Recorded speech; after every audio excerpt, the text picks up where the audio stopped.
future.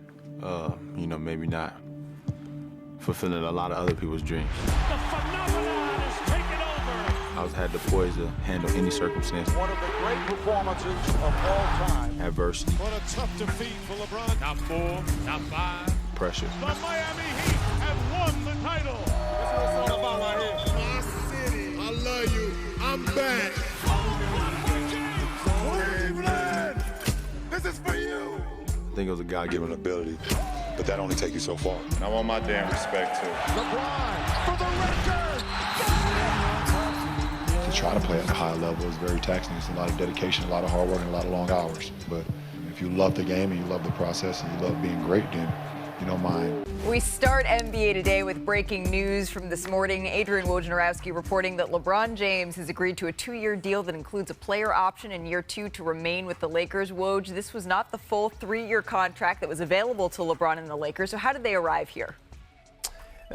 Malika, LeBron James with essentially a 1+1 deal. It also includes a no-trade clause. Only Bradley Beal has one in the NBA, but essentially puts LeBron James right back here next year with the ability to decline his option and either make more money by doing an additional a new contract, probably another 1+1, or if the Lakers are in the same position they are now and there's a player at the mid-level exception that they think they could get, LeBron James could take less next year and help out the Lakers' salary cap situation. Just gives him flexibility, gives the team flexibility either way. But LeBron James under contract for his 22nd season in the NBA. And if he's going to be traded, he'll have the right to make a decision on that. LeBron James under contract here, Woj. His son, Bronny James, signing his contract today. So we are officially going to see the first father-son duo in the NBA. Please stick around. We'll be back with you in just a minute. I want to bring in the rest of our panel today. Chiney Ogwumike, Mark Spears, Kendrick Perkins will be joining us in just a little bit. But, Mark, I want to start with you here.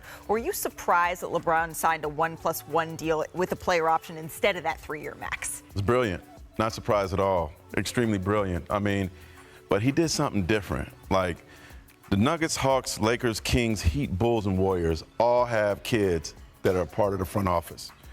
George Karl, Doc Rivers, Bernie Bickerstaff, Nate McMillan, Don Nelson, Flip Saunders, all their sons have gotten into coaching. This is the first time we've seen a player be able to use his presence to help his son get into the NBA. He has a 1+1 year deal, but his son signed a 4-year deal.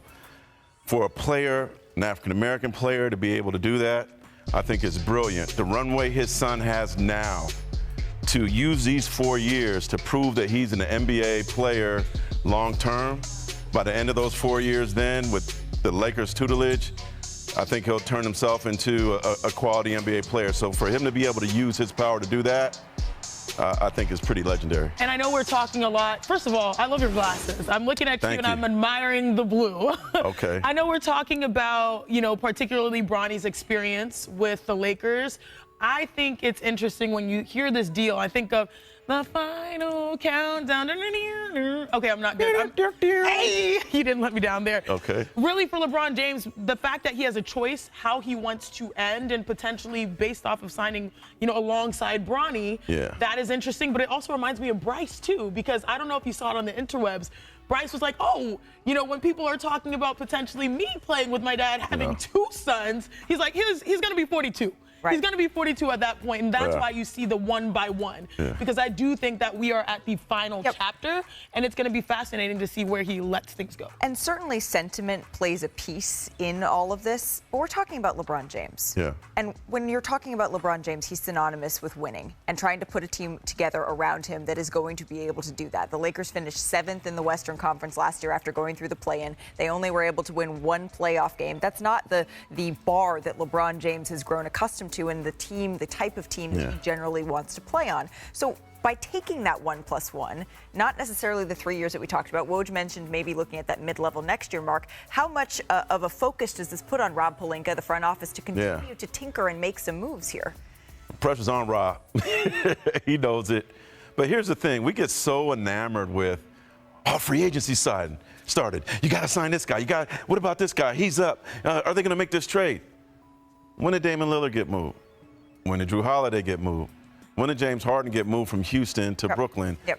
there's a lot of time left before they play a game. Sure. So I think the pressure's on Rob, but the Lakers fans all should have some patience. Well, Kendrick Perkins, I'm not sure the P in Perkins stands for patience, but I'd like to get your thoughts here, both on the deal LeBron signed and then what this means for the Lakers in terms of how they're going to approach the rest of their summer here, sir.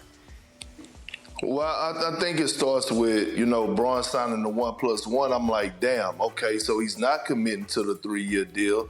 And I think, it's coming close to the end, right? LeBron, he's taking it year by year. We know how much he invests in his body, right? We get all that, but at some point, his body is going to start talking to him, and at some point, he's going to walk away from the game, and we're not going to be able to witness his greatness. And I think it could possibly be next year, to be honest with you. But this has Rob Pelinka written all over it, because even though it's a 1+1, it's a max 1+1. And so LeBron gave him an opportunity to go out there and do what's best.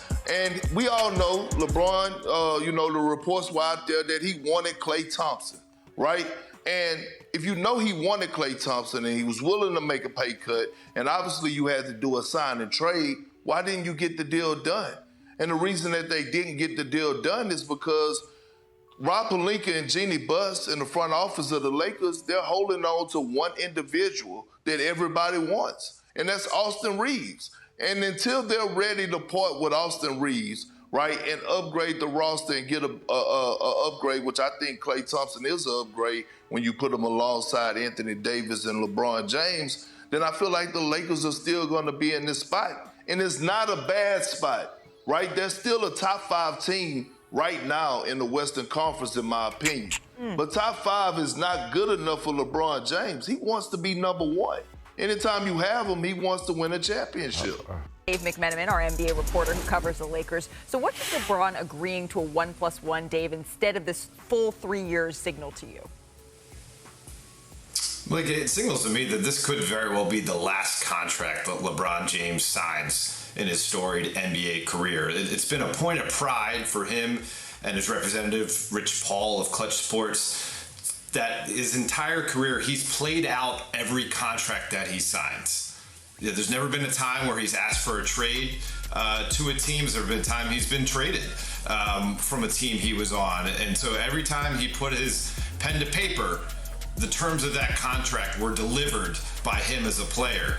Now, if he was to sign a 2+1 or a 3-year deal, maybe he had some doubt in his mind whether he'd be able to fulfill that contract. This puts him in a situation to play 1 or 2 more years, perhaps get that kind of numerology of number 23 playing 23 seasons in the league, the most ever. I would remind you right now, 22 will tie him with Vince Carter, and be a way to kind of ride off into the sunset. But again, I have to emphasize here, LeBron James, certainly it's been an amazing occurrence to have the chance to play alongside his son, Bronny James. But he still wants the Lakers to be exploring every avenue to get better so they can be as competitive as possible next year. You mentioned Bronny, Dave. You also reported today that he agreed to a 4-year deal with the Lakers. What should we know about how that contract looks? All right, first of all, let's have a brief history lesson here, Malika. Last year, number 57 pick in the second round, Trace Jackson Davis, signed a very similar deal, 4-year deal with an option at the end. The number 58 pick, Chris Livingston with the Bucks. Similar deal, multi-year contract. This is the same situation that Bronny James is in. I know there's people out there that are going to want to criticize the Lakers and LeBron and Bronny James and ignore the facts, but let's consider the facts. There's a high-risk, high-reward type of situation here. If Bronny James ends up hitting the way the Lakers expect him to, the way they hope he can, underneath JJ Redick and their new player development program, then hey, it's a team-friendly deal, as they are a borderline second apron team, and they need to find things like that to be able to stay competitive in this window while you have LeBron James and Anthony Davis. And so you're not going to draft the kid unless you have a plan to have him on the actual roster. And now the work really begins. A couple days from now, we'll see him up in San Francisco, his first Summer League action against the Kings. Yep, Summer League right around the corner. Dave McMenamin, thank you so very much. But we